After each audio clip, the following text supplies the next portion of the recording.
विनोद जी, पिछले सत्र में हमने देखा कि किस प्रकार से संगठन छोटे किसानों की कई समस्याओं और चुनौतियों का समाधान करने में मददगार होते हैं और साथ ही छोटे किसानों के लिए संसाधन जुटाने, उनके उत्पादों के एकत्रीकरण व मूल्य संवर्धन और उनके बड़े बाजारों तक पहुंच बनाने के लिए एक प्लेटफॉर्म मुहैया कराते हैं।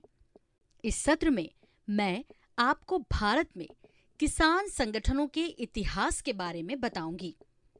इससे हमें यह पता चलेगा कि किसानों के संगठनों को बढ़ावा देने के लिए क्या-क्या प्रयास किए गए और उनके अब तक अनुभव कैसे रहे हैं।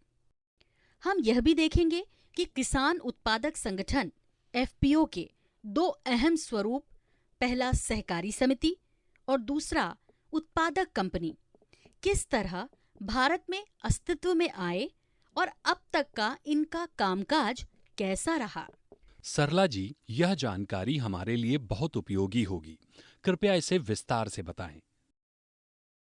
विनोद जी, भारत में कृषकों के संगठन बनाने का इतिहास 18वीं सदी के अंत से शुरू होता है। इंग्लैंड में रोचडेल सोसाइटी ऑफ इक्विटेबल पायनियर्स के अनुभव और जर्मनी में राइफसन मूवमेंट ने भारत में 1904 में कोऑपरेटिव क्रेडिट सोसाइटी एक्ट लागू करने का रास्ता साफ किया। शुरुआत में कृषक सहकारी संगठनों का गठन उन्हें साहूकारों के शोषण से बचाने के मकसद से हुआ। धीरे धीरे ये सहकारी समितियां कृषि, डेयरी, मार्केटिंग, बीमा, खुदरा व्यापार जैसे दूसरे क्षेत्रों में भी फैल गई। विनोद जी, समय के साथ कई दूरदर्शी नेताओं ने भारत में किसान संगठन या सहकारी समितियों के प्रचार प्रसार में भूमिका निभाई। अर्थशास्त्री डीआर गाडगिल ने सहकारी क्षेत्र में गन्ना कारखानों की स्थापना के लिए किसान नेता बाला साहेब विखे पाटिल को साथ लिया। उन्होंने पूरे महाराष्ट्र में बड़ी संख्या में गन्ना सहकारी समितियों की स्थापना की। एक अन्य दूरदर्शी किसान नेता त्रिभुवन दास पटेल ने गुजरात के खेड़ा जिले के डेयरी किसानों को सफलतापूर्वक संगठित करके आनंद मिल्क यूनियन लिमिटेड अमूल का गठन किया। विनोद जी, इतना ही नहीं, इन उत्पादक संगठनों को मजबूत करने और निजी क्षेत्र से प्रतिस्पर्धा करने के उद्देश्य से त्रिभुवन दास ने 1948 में एक युवा पेशेवर वर्गीस कुरियन को साथ लिया। वर्गीस कुरियन ने सरकार के सहयोग से पूरे भारत के सहकारी क्षेत्र में अमूल पैटर्न की शुरुआत करने के लिए पूंजी हासिल करने में कामयाब हुए और 1965 में national dairy development board (NDDB) की स्थापना की। इसके फलस्वरूप गुजरात के अमूल की तर्ज पर अनेक राज्यों में दुग्ध सहकारी समितियों की स्थापना हुई, जैसे कि मध्य प्रदेश में सांची, आंध्र प्रदेश में विजया, तमिलनाडु में आविन, राजस्थान में सरस, उत्तर प्रदेश में पराग और बिहार में सुधा आदि। भारत में सहकारिता को बढ़ावा देने में दूरदर्शी नेताओं द्वारा निभाई गई भूमिका अद्भुत है सरला जी।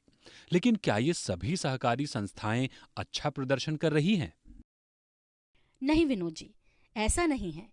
सहकारी आंदोलन कई तरह की चुनौतियों का सामना कर रहा है। भारत में इनका प्रदर्शन मिला जुला रहा है।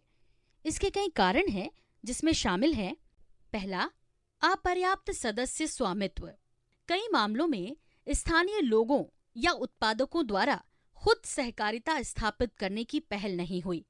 सरकार या अन्य संस्थाओं ने उन्हें प्रोत्साहित किया और इसलिए इन सहकारिताओं के सदस्यों की दिलचस्पी सहकारिता से फायदा लेने में ज्यादा रही, बजाय सहकारिता के विकास पर जोर देने में।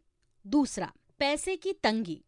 सहकारिताएं अपने आर्थिक आधार कमजोर होने की वजह से बाहर से पूंजी जुटाने में असफल रहीं। इस वजह से वे अपने मौजूदा और नए सदस्यों की कर्ज की जरूरतों को पूरा करने में असफल रहीं। तीसरा, गैर क्रेडिट सेवाओं पर ठीक से ध्यान नहीं देना। सहकारी समितियों का ज्यादातर जोर क्रेडिट पर रहा। किसानों की दूसरी जरूरतों पर ध्यान नहीं दिया गया, जिसकी वजह से ये एक बहुउद्देशीय संस्थाओं के रूप में नहीं उभर सकीं। चौथा, गवर्नेंस की समस्या। बड़े किसानों और जमींदारों का उनकी मजबूत आर्थिक सामाजिक स्थिति के चलते इन सहकारिताओं पर ज्यादा प्रभाव रहा, जिसकी वजह से गवर्नेंस से संबंधित समस्याएं उत्पन्न हुई। 5वां, गैर जरूरी सरकारी नियंत्रण और हस्तक्षेप। केंद्र और राज्य सरकारों ने अलग अलग क्षेत्रों में सहकारिताओं को बढ़ावा देने में अहम भूमिका निभाई, लेकिन इसके चलते सरकारी नियंत्रण और दखलंदाजी भी बढ़ी, जिसका सहकारिताओं के कामकाज पर कई मामलों में विपरीत असर पड़ा। 6वां, पेशेवर व्यक्तियों को आकर्षित करने में असफल। कुछ एक अपवादों को छोड़कर ज्यादातर सहकारिताएं काबिल पेशेवर लोगों को अपने से जोड़ने में नाकाम रहीं। ओह, इसका मतलब है कि सहकारी आंदोलन आगे नहीं बढ़ सका। सरला जी, फिर आगे क्या हुआ? विनोद जी, तमाम उतार चढ़ाव के बावजूद भी ये सफर जारी रहा और इस दौरान कुछ दिलचस्प घटनाएं भी हुईं। समय के साथ बढ़ते प्रतिस्पर्धी वातावरण में ग्रामीण उत्पादकों को सहयोग करने और उन्हें कृषि मूल्य श्रृंखला के साथ जोड़ने के उद्देश्य को पूरा करने के लिए वैकल्पिक संस्थाओं की जरूरत महसूस की जाने लगी। इस पर सोच विचार करने के लिए सरकार ने कई समितियां गठित की। इनमें 1989 में बनाई गई ब्रह्मदत्त समिति महत्वपूर्ण है, जिसकी सिफारिशों के आधार पर सरकारी मदद पर निर्भर सहकारिताओं की जगह म्यूचुअली एडेड यानी आपसी सहयोग पर आधारित सहकारिताओं को प्रोत्साहित करने के लिए कानून बनाया गया। आंध्र प्रदेश पहला राज्य था जिसने म्यूचुअली एडेड सहकारी अधिनियम 1995 को लागू किया। बाद में 9 और राज्यों ने इसे अपनाया और लागू किया। आगे चलकर भारत सरकार ने वैश्वीकरण के युग में सहकारिता को और मजबूत करने के उद्देश्य से जाने माने अर्थशास्त्री प्रोफेसर Y.K. अलग की अध्यक्षता में एक समिति बनाई। अलग समिति ने किसानों के अलग तरह के संगठन बनाने की सिफारिश की, जिसे फार्मर्स प्रोड्यूसर कंपनी या कृषक उत्पादक कंपनी का नाम दिया गया। 6 फरवरी 2003 को कंपनी अधिनियम 1956 में एक नया अध्याय 9th A जोड़ा गया और फार्मर्स प्रोड्यूसर कंपनियां अस्तित्व में आईं।